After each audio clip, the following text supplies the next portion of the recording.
Լույս արևելքում միսիոներական միությունը ներկայացնում է Չարլզ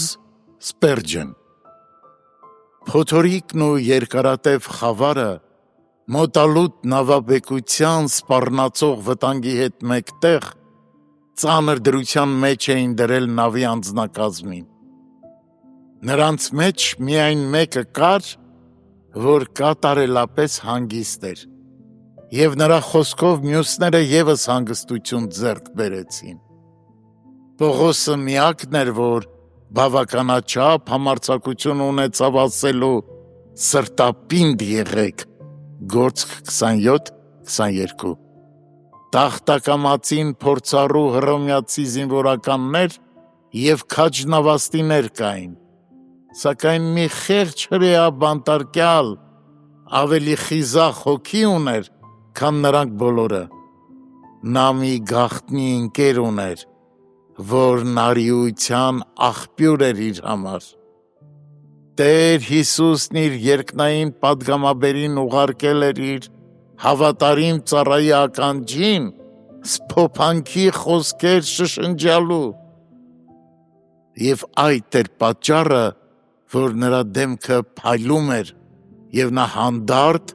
ու անկաշկանդ էր խոսում։ Եթե մենք Տիրոջ վախն ունենք, ապա կարող ենք ակնկալել, որ նա ճիշտ ժամանակին կմիջամտի, երբ մենք դժվարին իրավիճակում հայտնվենք։ Փոթորիկները չեն կարող մեզանից հետ պահել հրեշտակներին, ոչ էլ խավարը կարող է խանգարել նրանց։ Սերովբեները նվաստացուցիչ բան չեն համարում այցելել երկնային ընտանիքի ամենաաղքատ արարածներին։ Թեև սովորական ժամանակներում հրեշտակների այցելությունները հազվադեպ են լինում, բայց մեր փոթորկալից և մոլեգին գիշերներին դրանք հաճախակի կլինեն։ Ընկերները կարող են թողնել մեզ, երբ մենք ճնշումների տակ ենք, սակայն այդժամ մեր շփումը հրեշտակային աշխարհի բնակիչների հետ ավելի ինտենսիվ կլինի,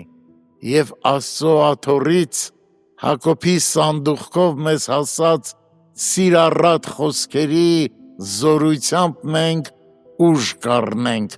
սխրանքներ գործելու համար։ Թանկագին ընթերցող, արդյոք սա նեղության ժամ է քեզ համար։ Եթե այո, ուրեմն օգնություն խնդրիր։ Հիսուսը նոր ուխտի հրեշտակն է, և եթե անկեղծորեն խնդրես նրա ներկայությունը, խնդրանքդ չի մերժվի։ Այդ օրհնյալ ներկայությունը, որ բերկրանքով է լցնում սրտերը, թանկ է հատկապես նրանց համար, ովքեր Պողոսի պես տեսել են, թե ինչպես է Աստծո հրեշտակն իրենց կողքին կանգնում փոթորկոտ գիշերը, երբ խարիսխներն արդեն անզոր են, իսկ ժայռերը մոտ։ Իմ Աստծո հրեշտակ, մոտ եղիր դու ինձ, երբ մռնչում է ծովը մրկալից, դու խավարի մեջ վախս